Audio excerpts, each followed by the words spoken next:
What's up, family? So we got the WNBA leaves Caitlin Clark off official MVP ladder. Get this video a big thumbs up. Comment down below your perspective, thoughts, and insight as I let off mines. With no further ado, family, let's get straight into this darn video. The WNBA just released their 2024 MVP ladder. A'ja Wilson 1, Napheesa Collier 2, Sabrina Ionescu 3, Breanna Stewart 4, Alyssa Thomas 5, and honorable mentions, Caitlin Clark. Wait, so Caitlin Clark number 5, hold up. Wow. Why she last? Crazy, boy. Hold up. We not about to do this, bro. We not about to skip past that.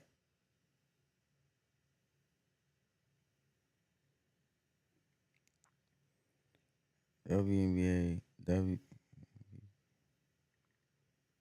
Alright. This got released 3 days ago. September 4th, 2024. So we got Caitlin Clark at 6. So we hold up. This crazy. So you got A'ja Wilson, Napheesa Collier. She alright, man. She a beast. I gotta give it to her. When I seen her play Caitlin Clark in Indiana Fever, Napheesa Collier from the Minnesota Lynx, she pretty good. Sabrina, Breanna Stewart, Alyssa Thomas pretty good. 6, Caitlin Clark. Why is she 6 though? Anyway, let's see what she said, bro. Let's see.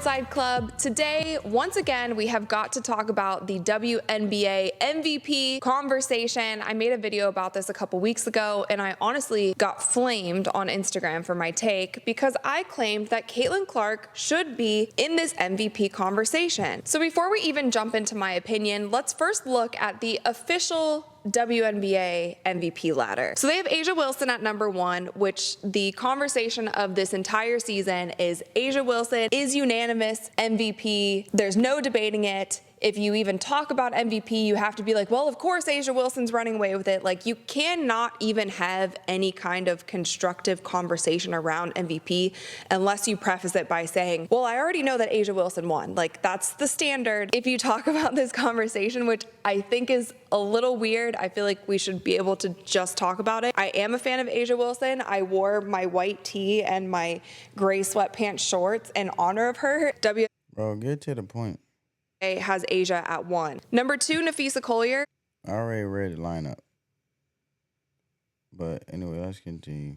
She is also in my top 3. She has become one of my favorite players this season. The Minnesota Lynx also, in my opinion, have a great chance to make it to the finals. They, besides the Liberty, look like the most cohesive team. And Napheesa can take over the game at any point in time. We've seen her. They are.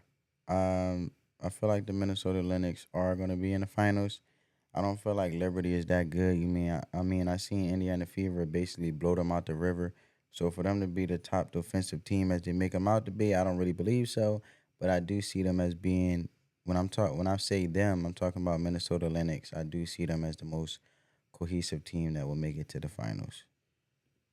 This on multiple occasions. She's kind of like a silent killer. She doesn't do much. You don't see many celebrations from her. She doesn't fight with the refs that much. Like, she's not that animated of a player, and maybe that's why she's kind of been flying under the radar a little bit, but she can ball. Number 3, they have Sabrina. She's always consistent, but I don't think as far as MVP conversation goes that Sabrina deserves to be this high. I think Breanna should be ahead of her, another Liberty player, but I do understand why maybe you would have 2 players from the Liberty in the top 5. With that being said, number 5 should not be Alyssa Thomas. Getting to the honorable mention, they have Caitlin Clark, and this is what they had to say about Caitlin Clark. While the Fever underwent understandable woes in the first month of the season, Indiana is 14-6 over their last 20 games, including 2 massive wins coming out of the All-Star break. Clark has found a synergy with her teammates and elite comfort on the floor as a facilitator and creator. She's knocking on the door of first team All-W and top 5 finish in MVP voting. I don't think she's not knocking on the floor of first team, I think she's in there. And I'm going to go out on a limb right here and say that she is top 3. My top 3, I Asia. agree.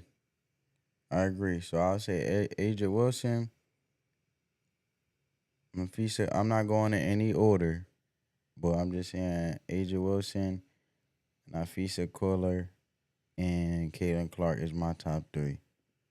Caitlin Clark and Nafisa Collier. If we look at their stats, Asia wipes the floor with both of them. The only categories that Asia, she got 27.3 points. Nafisa got 21 points, rounded off.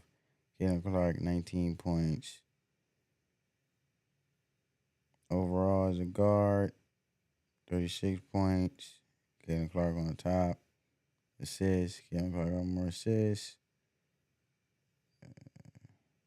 Rebounds, steals. Okay.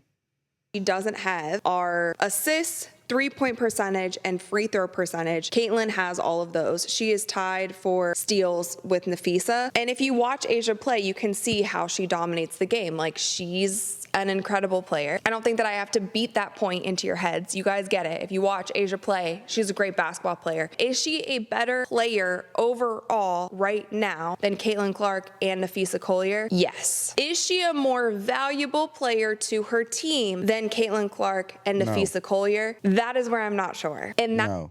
All right, now I'm going to ask y'all family down in the comments. Answer this question. to her team than Caitlin Clark.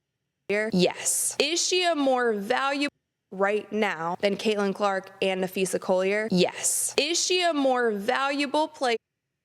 Is an incredible player. I don't think that I have to beat that point into your heads. You guys get it. If you watch Asia play, she's a great basketball player. Is she a better player overall right now than Caitlin Clark and Nafisa Collier? Yes. Is I she feel like Asia Wilson is a better player because she's a higher scorer overall. But far as more valuable player to her team than is Caitlin she a Clark? more valuable player than her team? Than Caitlin Clark? No. Because obviously you can see the chemistry and the overall growth, and you see the photosynthesis or transformation of Indiana Fever, and how basically she's turned the whole franchise from upside down, basically. And obviously you can see her turning around the record and them even having a playoff chance. I mean, look, for example, Kelsey Mitchell been with Indiana Fever for since 2018, and their whole franchise been trash. Caitlin Clark is a rookie, only her first year, and the whole team turns around and have playoff chances. So, first of all, and on top of it, as you can see sometimes, and I don't know if y'all want to say Christy Sides is doing this, in regards of the plays that she called, in regards of her coaching, but as you have seen and we have seen that when Caitlin Clark is not on the floor, the Indiana Fever looks most likely lost, or they look lost, so to say. Um, and the offense isn't as easy flowing.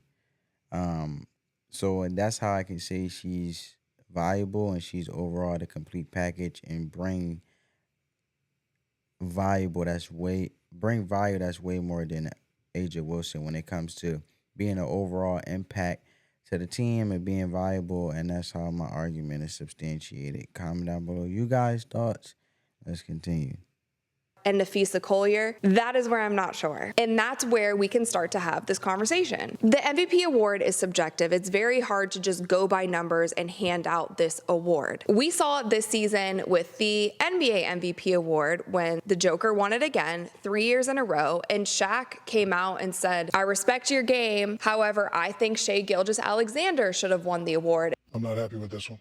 Congratulations to Joker. You're the best big man in the league, but based on everybody's criteria, my criteria, stat stuffer, you guys' criteria, number one seed, which team has a better record, I felt Shai Alexander deserved it. And even if you I don't know, man. I feel like these MVP races is going based off stats. I mean, anybody who won an MVP, it wasn't about their team. In the NBA, it was never about their team going to the finals.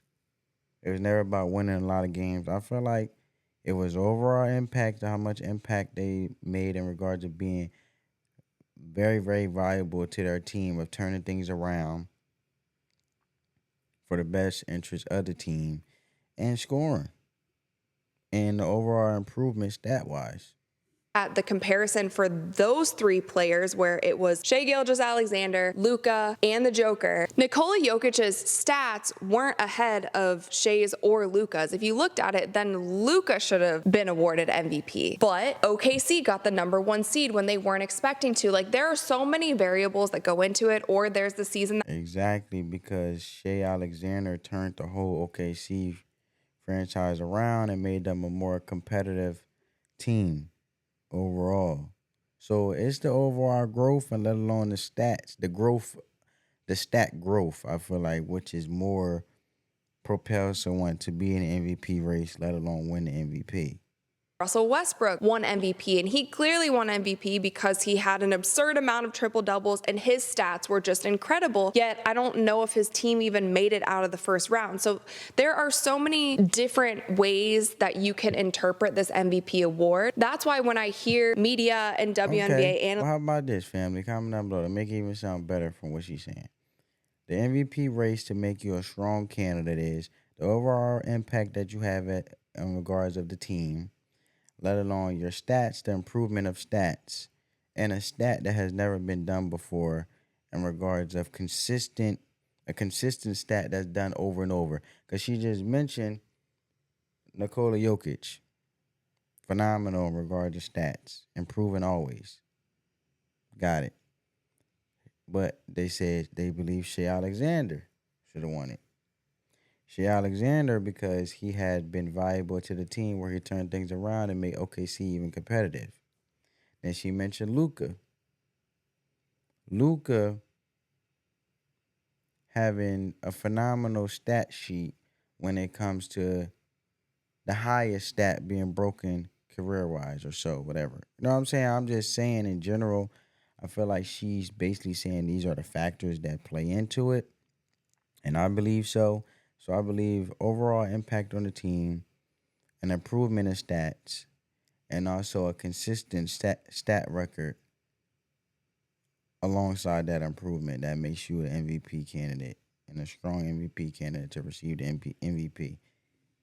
saying like it's unanimous, it's Asia. If you think any other way, you're just absolutely wrong. Like, I don't think that's actually fair to say, because I think that there's a case to be made for Caitlyn, and there's also a case to be made for Nafisa, and there might also be a case to be made for Stewie, simply because the Liberty have been so dominant this season. So let's talk about Caitlin Clark for a second. I made a video where I talked about Candace Parker winning Rookie of the Year and WNBA MVP in her first season in the WNBA, and we talked about, can Caitlin Clark do it? What does she have to do? So if we look at Candace Parker's stat line for the 2008 season, she averaged 18.5 points per game. Caitlin is currently averaging more points than that. Candace has more rebounds by a solid amount. But look at these other stats. Caitlin is averaging more assists, more steals, more three-pointers per game, and a higher free throw percentage. Also, Candace Parker is not a point guard. She's a 4. So they're different positions. Caitlin is right there, if not putting up better numbers than Candace did during her rookie season. Man, stop disrespecting this woman and give her this MVP award, bro. That being said, there was no Asia Wilson in that 2008 season who's putting up crazy stat lines, but the goalpost for Caitlin continues to move. It's like the better she does, the further they move their expectations or what she would need to do to even be, like this article says, in the top 5. If Caitlin Clark is not on the ballot, is not in that top 5 for MVP, people are going to lose their mind, because at this point, it would once again just be a hit on her. It would just be keeping her out so that we didn't praise the golden child too much. She should absolutely, if not in the top 3 where I have her, she should absolutely at least be on that ballot. When we talk about most valuable player, I think it is also fair to note that the Aces have a stacked roster. There are 4 women on that team who were on Team USA. The Minnesota Lynx, not as much. And the Fever had 0 players that played for Team USA and were also the worst team in the WNBA last season. And while after the Olympic break, Caitlin Clark is putting up insane numbers. She's averaging over 25 points since the Olympic break. She has not only become look at the winning streak, bro. Obviously, they lost to, I believe they lost to Minnesota. Yeah, Minnesota Lynx. But other than that, you know, it was a ugly win. I'd rather an ugly win than a pretty loss because they did just beat the Atlanta Dream. Player, but she has made her teammates substantially better and they are now winning games. Nafisa, I think, does the same thing for her team. When she is not on the floor, her team is different. They are not the same Minnesota Lynx team. So when you talk about most You valuable, could say the same about Caitlin Clark then, bro. What you talking those about? two, to me, carry a little bit more weight than Asia does for the Aces. Asia's out right now with an injury. It doesn't seem like it's too serious, and I hope that she is back soon, especially I hope she's back for the Fever games. But they played the Liberty a couple nights ago, and they were right there. It was a close game until the end. Kelsey Plum stepped up big, and that's what I mean when I say, when we talk about the value to the team, Asia Wilson is absolutely valuable to that team. However, they have other players who are also so valuable and can take over the game and are leaders and are veterans. One more thing on Caitlin, which makes her super valuable, is she is leading the WNBA in points generated, which means points scored and or points assisted on. She is leading the league by a significant margin, and she is doing this as a rookie with a Fever team that is not comprised of a bunch of all-stars. And so Exactly. that's why maybe the MVP category is just about how you think about it. Do you think about it as the single best, most skilled player in the league, which right now is Asia,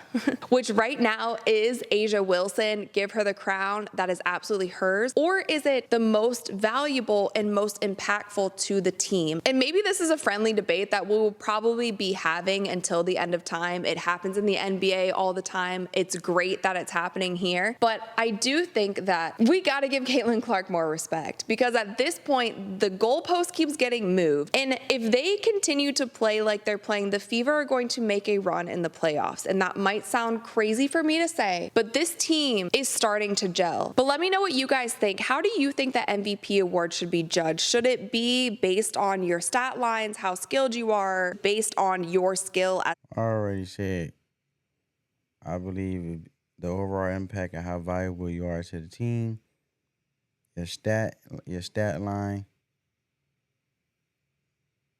and your consistent stats. So the stat improvement, consistent stats, overall a valuable impact to the team. Best basketball player? Or do you think it should more so go with the impact that you have on a team, how valuable you are to a team, how well your team is playing?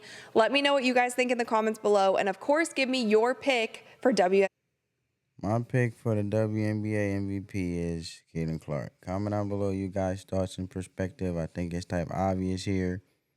Um, They want to keep pushing, moving the goalposts, like she said. At the end of the day, they need to start making guidelines and stop trying to make this a conspiracy theory or have people running rampant with their conspiracy theories or just making it mysterious because, bruh, just set the guidelines for what's defined as an MVP because obviously it says most valuable player. So common sense is most valuable to the team and how impactful you've been. But all this controversy of being a higher scorer and being able to throw numbers and throwing numbers on the board is like doesn't make you most valuable. You just a scorer. So it's like, what are we talking? But anyway, give this video a big thumbs up. Share your perspective in the comments below. On that note, family, peace.